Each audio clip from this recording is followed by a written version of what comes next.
contenido fue financiado con recursos del Fondo Único de TIC.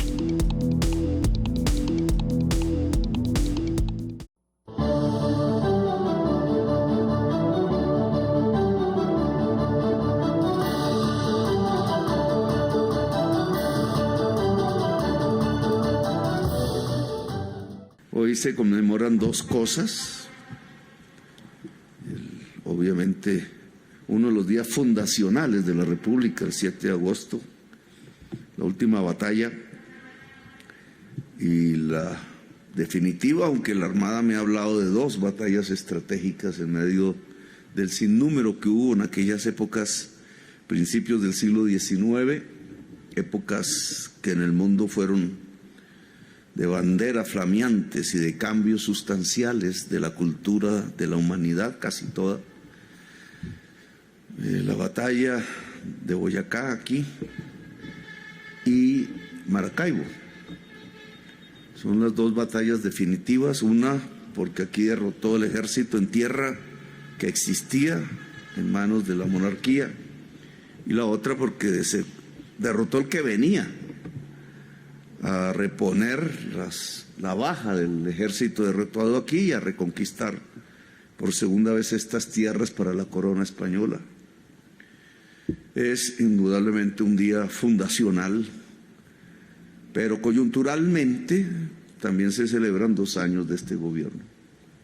Y por tanto toca trazar ahí una línea entre lo más general y lo particular, aquello quizás más profundamente político, hay que decirlo, y esto, lo coyuntural, más calientemente político.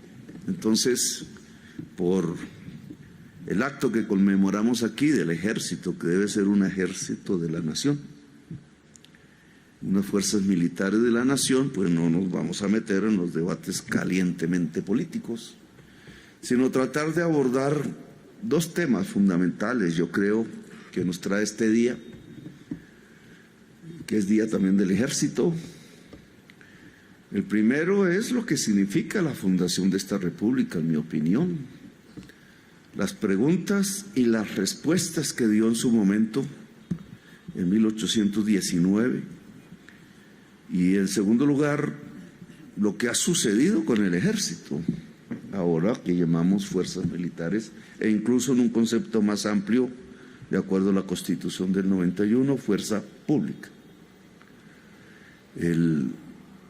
Este sitio no es solamente una batalla.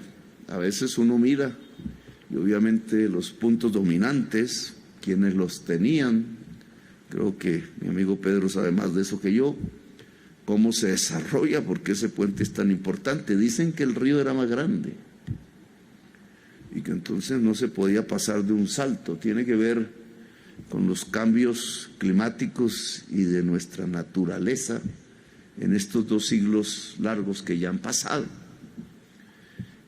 2 siglos, casi 3 siglos ya, 1800, 1900, 2000, 2 siglos. Ha cambiado la naturaleza, indudablemente, esto no era así.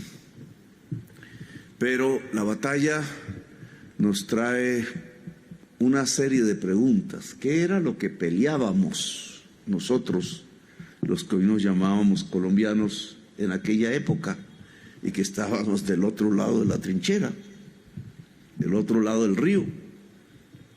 ¿Qué buscábamos? ¿Cuál es el significado de esa lucha de nuestros, vendrán a ser tatarabuelos, bisabuelos, de todas las regiones de Colombia y de todos los colores de su piel, de todos los estados o estratos, como llamamos hoy, sociales de aquella época? ¿Qué buscábamos nosotros aquí? Fuera del uso de las armas. Las armas no eran más sino un instrumento. Las banderas son unos símbolos indudables. Esos símbolos, ¿qué significaban? Hemos perdido lo que aquí buscábamos, lo hemos encontrado. Todavía está por alcanzar, como esos sueños, como nubes que se van escapando una y otra vez en el paso del tiempo.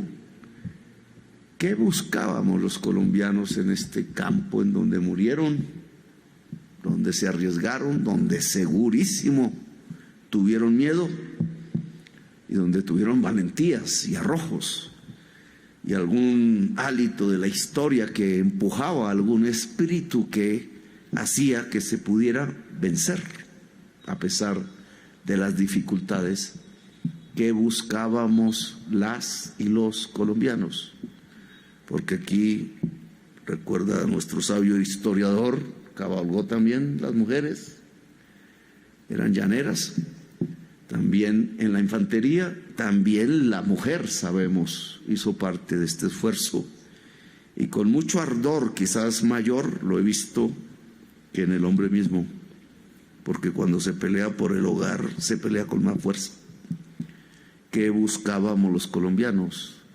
Y entonces hay que ir hacia las palabras que se usan de manera fundamental como los conceptos centrales de esa lucha.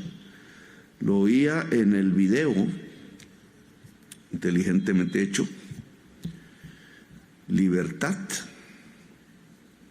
república, dijo el actor, libertad, república. Podríamos hablar de otras palabras centrales. Pero ¿qué significaba para nosotros la libertad? Era libertad de los españoles, sabemos, era libertad de una monarquía europea que en ese momento venía a ser casi de las más poderosas del mundo. Nos estábamos liberando de una potencia extranjera que creía que esta era su tierra también, por designio divino. Esta era su propiedad privada y las gentes que habitaban aquí, sus siervos, y no solo sus siervos, sino algo peor, sus esclavos. Luchaban estas personas por liberar la esclavitud y la servidumbre. ¿Era ese el sentido de la libertad? La libertad estaba ligada a la condición humana de quitarse unas cadenas para dejar de llamarse esclavo o esclava, o quitarse una especie de látigo, de yugo, para dejar de llamarse peón, siervo o sierva de algún hidalgo español de nombre español, castellano incluso, porque eran los castellanos los que llegaron a esta tierra. A eso le dimos el sentido de libertad. Si es así, somos libres hoy. Le dimos el sentido de libertad a que se pudiera construir, otra palabra, una república. Ahora suena usual, me da pena cuando voy a los eventos internacionales, el último en las Olimpiadas me tocó el rey de España al lado, y sacaron los franceses una señora reina sin cabeza. Y entonces la historia vino ahí mismo, de un solo momento. ¿Qué es república hoy? ¿Qué es república antes? La república es que el pueblo es soberano. Otra vez público, público, pueblo. El público es el pueblo. No voy a hablar de democracia todavía porque no se usó mucho la palabra en ese entonces, pero sí república. Otra vez pública, el pueblo es el soberano, así dice el himno nacional. El rey no es soberano, punto. Le puedo dar la mano, lo puedo mirar a los ojos, lo siento como un ciudadano igual, no como mi rey, no soy súbdito de él, soy libre. Hoy podríamos hacerlo muy decentemente, con corbata y tal, y buenos vestidos y salones lujosos, pero ayer, cuando estábamos aquí, nuestros padres, abuelos, no se podía hacer decentemente. Tocó un ejército contra otro ejército, un ejército monárquico y un ejército, le dijimos, libertador. El ejército libertador. Y a quien lo comandaba le dijimos libertador. Y yo creo que a la generación de aquel entonces que dirigió ese esfuerzo intelectual, militarmente, le dijimos libertadores. Nos liberábamos para dejar de ser esclavos, para dejar de ser siervos, para ser libres y para construir una república con una soberanía del pueblo. Esa fue la bandera que ondeó con muchos colores por aquí, a caballo o a pie, en manos de seres que tenían las manos negras, que eran indígenas, que salían de los campos, todos, la inmensa mayoría, y algunos pocos que eran hijos de españoles, pero que querían su país donde nacieron libres. Queríamos un sueño nuevo, queríamos una revolución, para ponerlo con esas palabras, porque habíamos leído lo prohibido. Lecturas que hablaban de democracia, de igualdad, de solidaridad, de representación del pueblo a través de la ley, de una profunda democracia. Eso fue lo que aquí estalló contra unas ideas viejas, de creencias que no eran. Los reyes son reyes por designio divino, una mentira. O los seres humanos estamos condenados a perpetuidad y de generación en generación a ser esclavos y siervos. Nos liberamos como hombres y mujeres modernas, como una de las cunas de la humanidad, de la democracia, y como una de las cunas humanas de la libertad. Esa bandera fue la que hundió aquí, ondeó y ondeó hasta llegar a la ciudad de Bogotá, y después a 5 que son naciones hoy, a buena parte de la América del Sur. Hoy lo hemos cumplido. Hoy tenemos una república donde el pueblo es soberano. Hoy no hay esclavos, no hay esclavitud, no hay nada que se le parezca. Hoy no hay servidumbre, no hay siervos ni siervas, ni nada que se le parezca. Creo que el camino está por andar aún. Aún no hemos cumplido. Y no lo digo por este gobierno, sino como patria, como descendientes de quienes aquí lucharon y guerrearon. Aún falta por hacer. Aún la bandera no se puede izar completa. Aún los caballos tienen que galopar. Aún no se pueden guardar completamente las ideas, tampoco las espadas, porque la justicia aún no es en Colombia. Y no es por muchísimas razones, pero bajo este sol pues no vamos a hablar de tanta historia. Ya cada cual pues se ha leído sus libros, ha recordado, ha escuchado a sus abuelos, a sus abuelas, ha encontrado pedazos de la historia nacional. En Colombia no hay una historia oficial, no puede haberla. La Colombia de estos 2 siglos largos es una Colombia de diversas historias que profesionales, historiadores y historiadoras tendrán que encontrar, desentrañar, para ver los diversos relatos que pensaba cada uno de los llaneros que pasó por ese puente, que buscaba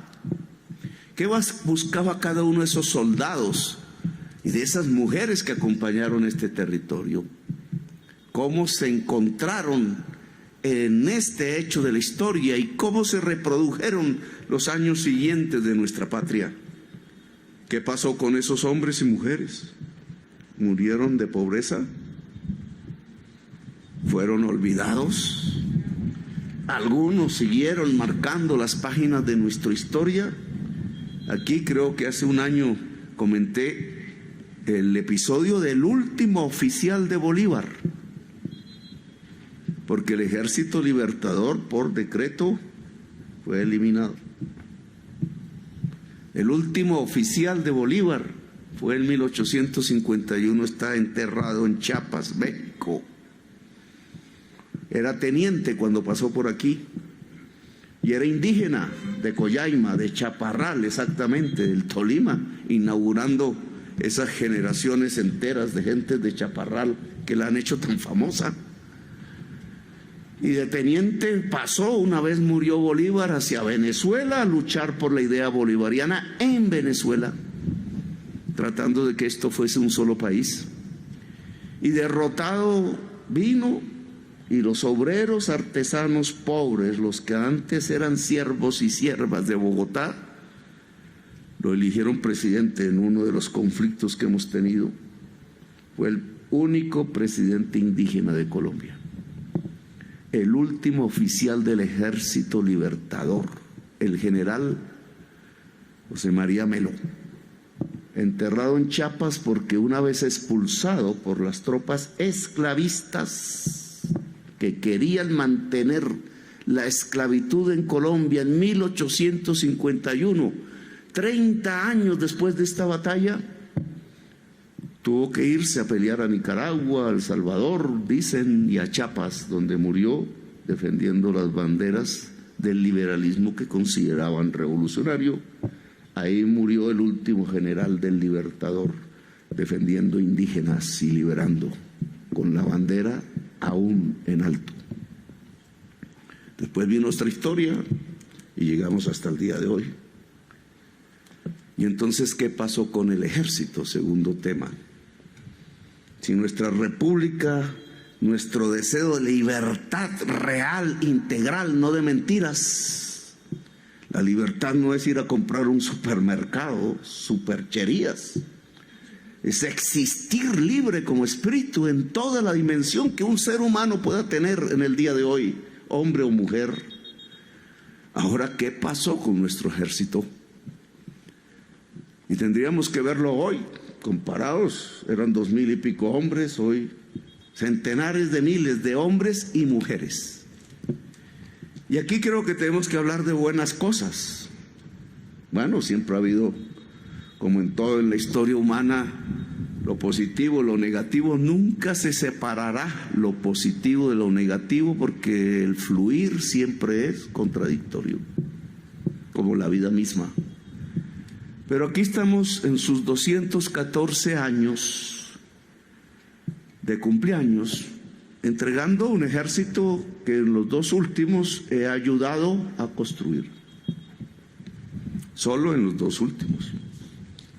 Con interferencias en esa historia de 2 siglos, porque hubo ejércitos esclavistas, hubo ejércitos conservadores, hubo ejércitos liberales, hubo ejércitos de terratenientes. Hubo guerras civiles en Colombia como quizás en ningún otro país durante todo el siglo XIX, y comenzamos el XX así. Y la historia que nos contaban fue trazando la construcción en medio de esas vicisitudes de la República, de las luchas por la libertad, de un ejército nacional. Por eso es difícil hablar hoy del ejército libertador. Me gustaría dejar la pregunta: ¿qué significaría un ejército libertador hoy? ¿De qué tendríamos que liberarnos? ¿Y de quiénes? Como antaño. ¿Cuáles serían eso que antes considerábamos tiranías y opresiones y que pusimos en nuestro himno nacional? ¿Liberarnos hoy de qué? ¿De qué miedos? ¿De qué mafias? ¿De qué cosas que ocultan y ahogan y ahorcan la posibilidad del desarrollo nacional? Ya no es propiamente, y no lo podríamos llamar, un ejército monárquico, que incluso está fuera de nuestras fronteras también, como antaño. Hay peligros que se ciernen, y esos peligros incluso pueden ser peligros sobre toda la humanidad. De eso hemos hablado en nuestras reuniones. Un ejército que, al pensar en la seguridad nacional, hubo una pregunta que me hicieron hace no mucho: ¿y qué es lo que puede afectar más la seguridad de un país como Colombia? Y podríamos hacer una hermosa discusión aquí, que no vamos a hacer. Pero las respuestas a esa pregunta, ¿qué es lo que más afectaría la seguridad a un país como Colombia hoy? es la respuesta a lo que sería un ejército libertador.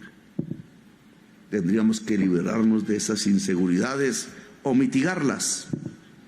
Yo creo que estamos en camino de ello. Una vez se construyó a finales del siglo XIX la idea de un ejército nacional, es decir, que no obedeciera a partidos como era antaño. Nos matábamos por ser liberales o conservadores, yo nunca lo fui. O más atrás, por ser federalistas o centralistas, o por ser esclavistas o liberadores, como José María Melo. Ahora podemos hablar, esa es la idea actual y contemporánea de un ejército nacional. Un ejército nacional es un ejército que no obedece a las facciones políticas, a sus ideologías, ciertas o no. Bolívar lo dijo en su lecho, quizás habría que repetirlo aquí y al vecino, porque Bolívar terminó siendo, no lo había pensado, pues del país vecino. Para él no era y no había nacido en el país vecino, sino en un mismo país dominado por España. Pero él lo dijo en su lecho de muerte, por encima de las facciones, ¿no? Las palabras exactas no las recuerdo, doctor. Que mi muerte contribuya para que se consolide la unión. ¿A quién le hablaría? ¿A nosotros? Yo creo que sí. ¿A los hermanos venezolanos?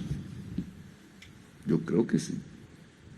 De alguna manera, sin saber lo que venía, previó que nos enfrentaríamos en facciones autodestructivas al punto de casi acabar la idea de república, la idea de libertad, la idea de igualdad, de solidaridad, de una nación. Pues yo creo que la idea de ejército nacional aquí en Colombia nos sirve porque es una idea que supera las facciones. Claro, cada soldado tiene su manera de pensar, cada mujer de cada región ve este país de una manera u otra. Eso no tiene ningún pecado. Pero la institución es la nación y debe servirle al pueblo, porque la nación es el pueblo. Todo lo demás es abstracción. La nación es el pueblo. Luego el Ejército Nacional, luego lo que hoy llamamos la fuerza pública, como antaño, es un ejército del pueblo, para el pueblo y por el pueblo. Y por eso una de nuestras decisiones al llegar como presidente de la República no fue mirar tanto las grandes estrategias de las mapas, las flechas, donde se ubican, cómo se organizan las tropas. Dimos algunas instrucciones respecto a uno de nuestros enemigos, las grandes mafias multinacionales que tienen incidencia en Colombia. La interdicción, creo que ya llegamos a 1.500 toneladas desde ese entonces incautadas. Algún daño habrá hecho eso en ese tipo de formaciones delincuenciales del mundo de hoy. Pero además de este tipo de estrategias, lo que vimos fue el ser humano. Si proponemos una seguridad humana, es decir, que tenga como eje el que crezca la vida y no que crezca la muerte, diferencia, se puede hacer un gran debate sobre eso. Puede haber seguridad sobre la construcción de la muerte, o la seguridad es casi por definición la construcción de la vida. Y si es lo último, y a eso le llamamos una seguridad humana de los seres humanos, todos y todas que habitan en este territorio, todos, entonces, ¿cómo se trata desde el punto de vista humano al integrante fundamental de la fuerza pública de Colombia, que es el soldado de mar, de tierra, de aire, el patrullero que llamamos hoy? La gente, decíamos antes, los nombres cambian, eso es lo de menos. la base misma de la fuerza pública. Porque al general se le sabe cómo se le trata. Pero ¿qué le pasa al soldado que viene de algún lugar de Colombia nostálgico porque dejó la novia, o porque dejó a la mamá, o porque hay problemas en la casa? Hay problemas básicos del hambre, de la vivienda, del existir, de las condiciones materiales de la vida. ¿Cómo se le trata a la mujer? Hicimos ya, y lo voy a decir así, una revolución en 2 años. No porque nos hayamos inventado el que la mujer pueda pertenecer a la fuerza pública, porque ya se había conceptuado antes, sino porque lo hicimos realidad. Dejó de ser un discurso, para mostrar una muchacha ahí, para decir que las mujeres entran. No, 45% de la policía son mujeres. General, eso no es cualquier cosa. La sociedad se enfrenta, entre comillas, reconoce, entra en diálogo, a veces no tanto, con una fuerza policial, porque es la de todos los días, la de todas las calles, la de los barrios, que en su mitad son mujeres. Y si nos vamos a la otra parte, las fuerzas militares, pues los porcentajes, aunque no llegan a ese punto, ya son enormes. Soldadas, no sé si me repriman decir la palabra, soldadas. En la Armada es donde menos hemos podido, pero va avanzando. Es decir, tenemos una fuerza pública femenina. Y esa es una revolución mental, cultural, con problemas obviamente que los habrá. Son pocos años para experimentar un esfuerzo de esa magnitud. Pero entonces la defensa de la nación y el cuidado de la ciudadanía cada vez está más en manos de las mujeres. Y esas mujeres en el tiempo cada vez serán más capitanes, mayores, coroneles, generales, comandantes en jefe de las fuerzas militares de Colombia. Eso es un cambio sustancial. Y eso se ha dado fundamentalmente en estos 2 años. Y es un buen ejercicio de cumpleaños del ejército en sus 214 años, reconocerlo, porque eso significaría, indudablemente, si estuviéramos en tiempos pasados, que la corona española se hubiera tenido que enfrentar mayoritariamente a mujeres, que las hubo, y con qué ganas que pelearon como la pola. Y hay un segundo hecho, y termino con esto, porque el sol amenaza, y es que hombres o mujeres lo hemos visto como seres humanos. Hay comida en los cuarteles, comen bien los muchachos y las muchachas, porque la mayoría son jovencísimos, en etapas donde se necesita además los nutrientes más que nunca, porque desarrollan el cerebro, el músculo, etcétera. La vida, comer es el sinónimo de la vida, pues eso lo aumentamos sustancialmente.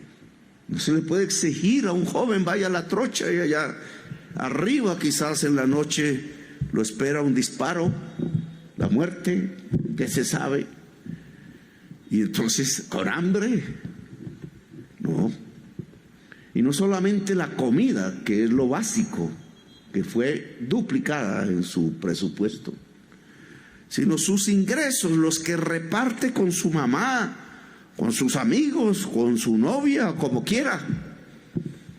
¿Cuánto recibía un soldado cuando llegamos? 30% del salario mínimo, que en ese momento eran 300,000. ¿Cuánto queremos que reciba cuando nos vayamos? Un salario mínimo al menos. 3 veces más, y más que 3 veces. Hoy de esos 300,000 estamos en 640,000, algo así, o 15,000, y a principios del año entrante estarán en 910,000, y al final espero cumplir la palabra. Claro, un salario mínimo para una persona de clase media alta, pues que es nada. Pero para alguien que no lo ha tenido, para que alguien que sale del barrio estrato 1 o 2 de Bogotá, para alguien que sale del Chocó, del Cauca, de las tierras negras, no porque sean oscuras, sino porque allí se depositaron los primeros liberados a sí mismos, que hicieron parte de este ejército en ese 1819, 7 de agosto. ¿Cuánto ganan allí? No ganan nada, es el hambre. El ejército se convierte, y la fuerza pública en general, en un instrumento no solamente de defensa de la nación, de los derechos y las libertades de la ciudadanía, libertad como el concepto central y república como servir al pueblo, república y no a un rey, sino que se convierte él mismo en una institución donde se dignifica al ser humano.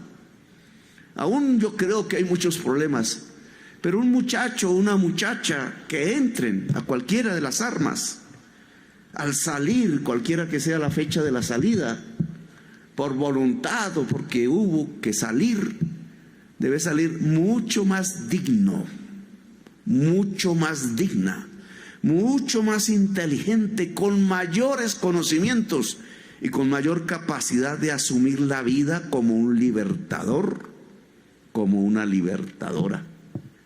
2 años de dignidad nos quedan para construir, porque tenemos que avanzar más. Pero ese ha sido el esfuerzo en una política de seguridad humana, que el instrumento armado de la seguridad esté al servicio del pueblo, que sea republicano en ese sentido, que esté al servicio de la libertad intensa y que sea al mismo tiempo el instrumento en medio del cual se dignifica como ser humano por razones económicas que son absolutamente indispensables y por razones también que tienen que ver con el conocimiento y con el saber, con la posibilidad de estudiar, de abrir las ventanas del universo y de la humanidad. Eso es lo que queremos de nuestra fuerza pública. Obviamente tiene que pensarse en las armas, ahora parece que más que nunca. Pero primero el ser humano, porque al final un fusil no es más sino una máquina de hierro que queda derrumbada por la historia si los hombres que la utilizan no portan en su corazón y en su cerebro, y las mujeres, corazones y cerebros de la dignidad, de la libertad y de la república. Gracias por escucharme, muy amables.